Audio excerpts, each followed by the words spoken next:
大家好，我係 Piers 皮亞斯，歡迎大家收睇2025年3月18日嘅美股3分鐘。中意呢個內容記得俾 like 同 subscribe。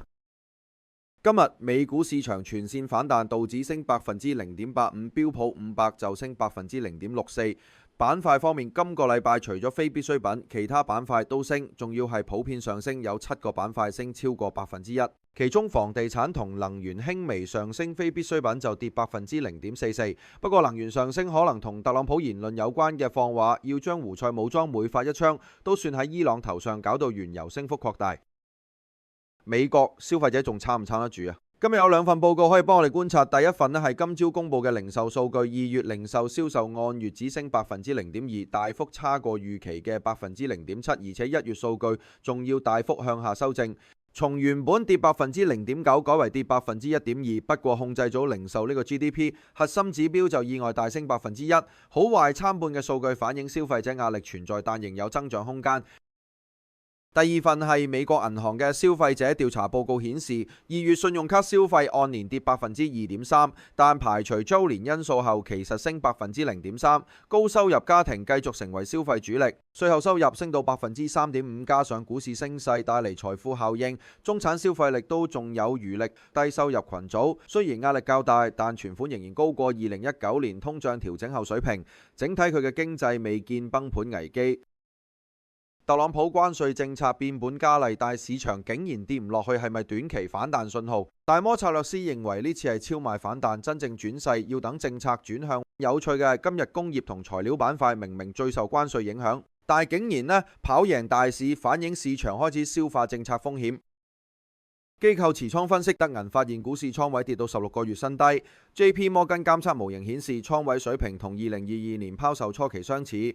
高盛數據顯示多空基金持倉跌到歷史1%低位。CTA 基金仲持有200億美元標普淨空倉，種種跡象反映市場情緒低迷，但同時亦都為反彈創造條件。另外我哋 update 一下個別美股新聞啦。晶片股英特爾今日就威到盡㗎嚇，傳聞就新 CEO 要搞大改革，股價到升8%，收市都仲升7%，今年累積升幅近30%，跑贏埋 Nvidia。不過電動車龍頭Tesla 就跌咗1%，但計埋最近5日仲升8%，一年累積升幅仲有46%。留意方2月18號個頂27個5毫半，好大機會破啦。大家記得特朗普講到明，要逼台積電係要幫手拯救 Intel。網上券商 Robinhood 出咗話，新推個事件賭場，俾散戶估聯儲利率同大學籃球賽，股價即抽高7%。留意翻2月13號個頂。最高66蚊9毫碌落嚟，而家市經唔見過一半就好，而家真係好抵。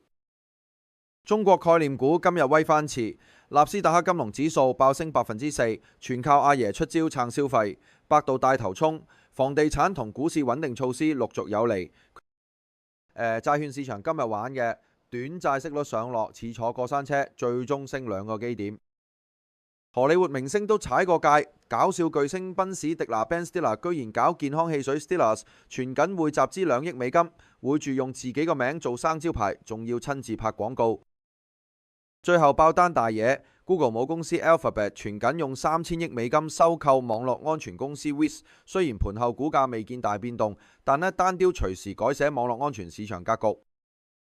今個禮拜最大嘅關注係聯儲局議息，市場預期按兵不動，但係縮表進程可能調整。如果宣布暫停縮表，將成風險資產重大利好。